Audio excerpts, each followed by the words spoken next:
नमस्कार मित्रांनो, तुमच्यासाठी जबरदस्त जॉब वॅकन्सी घेऊन आलेलो आहे। महाराष्ट्रामध्ये बँकमध्ये विविध पदांची भरती निघालेली आहे।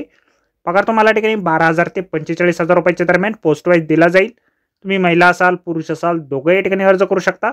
अर्ज करण्याची शेवटची तारीख 20 एप्रिल 2024 या ठिकाणी आहे। शैक्षणिक अर्ज जे आहे या ठिकाणी तुम्ही 10वी उत्तीर्ण असाल किंवा पदवी तुमची झालेली असेल तर या ठिकाणी तुम्ही अर्ज करू शकता। पदे जी आहे त्या ठिकाणी शिपाई आणि अधिकारी अशा पदांसाठी या ठिकाणी वॅकन्सीज निघालेल्या आहेत। अधिक माहिती ज्या मित्रांनो आपण आजच्या व्हिडिओमध्ये बघणारच आहोत, तर व्हिडिओ शेवटपर्यंत नक्कीच बघा। त्याचबरोबर मित्रांनो आपण जर आपल्या रॉयल कॉर्नर यूट्यूब चॅनलवरती जर नवीन असाल तर आपल्या रॉयल कॉर्नर यूट्यूब चॅनलला सबस्क्राईब करावं, बेल आयकॉन दाबायला विसरू नका। असेच नोकरी संदर्भातील नवीन नवीन अपडेट्स आपल्याला मिळत राहण्यासाठी। तर सुरू करूया मित्रांनो आजचा व्हिडिओ। तर मित्रांनो आपण आलेलो आहे Pune merchant cooperative bank limited यांच्या मार्फत जे ऑफिशियल नोटिफिकेशन निघालेलं आहे वॅकन्सीच्या संदर्भामध्ये, त्यावरती आपण आलेलो आहे। तर स्टेप बाय स्टेप सर्व माहिती आपण या ठिकाणी बघणार आहोत। तर या ठिकाणी सगळ्यात पहिली जी वॅकन्सी आहे मुख्य कार्यकारी अधिकारी या पदासाठी निघालेली आहे। वयमर्यादा या पदासाठी तुम्हाला 35 ते 40 वर्षापर्यंतची देण्यात आलेली आहे। शैक्षणिक अर्थ जे आहे मान्यताप्राप्त विद्यापीठाची पदवी तुमच्याकडे असणं आवश्यक आहे। त्याचबरोबर बँकमध्ये सिनियर पदावरती काम केल्याचा कमीत कमी 8 वर्षाचा अनुभव तुमच्या या ठिकाणी असणं आवश्यक आहे।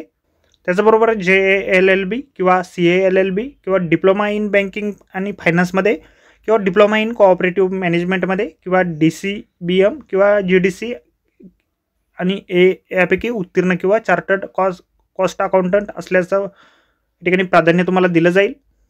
त्यानंतर पुढील वॅकन्सी या ठिकाणी आहे सहाय्यक मुख्य कार्यकारी अधिकारी या पदासाठी। एकूण 2 वॅकन्सीज या पदासाठी आहे। 35 ते 40 वर्षापर्यंतची वयमर्यादा या ठिकाणी आहे।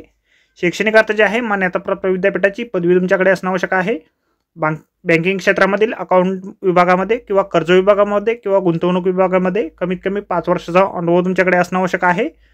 तुमच्याकडे या व्यतिरिक्त बँकिंग फायनान्स डिप्लोमा तुमचं झालेलं असेल किंवा कोऑपरेटिव्ह मॅनेजमेंटमध्ये डिप्लोमा झालेला असेल, DCBM GDC आणि यापैकी कुठलीही पदवी जर तुमच्याकडे असेल तर तुम्हाला प्राधान्य या ठिकाणी दिलं जाईल। त्यानंतर पुढील वॅकन्सी या ठिकाणी आहे शाखा अधिकारी या पदासाठी। एकूण 13 वॅकन्सीज या पदासाठी आहेत। 30 वर्षापर्यंतची वयमर्यादा या पदासाठी देण्यात आलेली आहे। या पदासाठी देखील तुमच्याकडे पदवी असणं आवश्यक आहे। पदव्युत्तर पदवी तसेच शासन मान्यता प्राप्त इतर संस्थांशी ICM किंवा IIBF किंवा VIM.com इत्यादी बँकिंग किंवा सहकार कायदेविषयक पदविका सहकारी बँकेतील किमान 5 वर्षाचा ऑफिसर किंवा शाखा अधिकारी पदाचा अनुभव आवश्यक या ठिकाणी आहे। त्याचबरोबर MSCIT किंवा समतुल्य प्रमाणपत्र परीक्षा तुम्ही उत्तीर्ण असणं आवश्यक आहे। त्याचबरोबर तुमचा डिप्लोमा झालेला असेल कोऑपरेटिव्ह बँकिंग मॅनेजमेंटमध्ये किंवा बँकिंग आणि फायनान्समध्ये किंवा JALLB किंवा CALLB तुमचं झालेलं असेल किंवा DCBM किंवा GDC यापैकी तुम्ही उत्तीर्ण जर असाल तर तुम्हाला प्राधान्य या ठिकाणी दिलं जाईल। त्यानंतर पुढील वॅकन्सी या ठिकाणी आहे शिपाई कम ड्रायव्हर या पदासाठी। 4 वॅकन्सीज या पदासाठी आहे। 21 ते 30 वर्षाची वयमर्यादा आहे। 10वी उत्तीर्ण तुम्ही असाल, मराठी हिंदी आणि इंग्रजी भाषेचे पुरेसे ज्ञान तुमच्याकडे असेल, 3 चाकी किंवा 4 चाकी वाहन चालवण्याचा परवाना तुमच्याकडे असेल म्हणजे ड्रायव्हिंग लायसन्स तुमच्याकडे असेल तर या ठिकाणी तुम्ही अर्ज करू शकता। अर्ज जे आहे तुम्हाला ईमेल ID च्या माध्यमातून या ठिकाणी पाठवायचा आहे।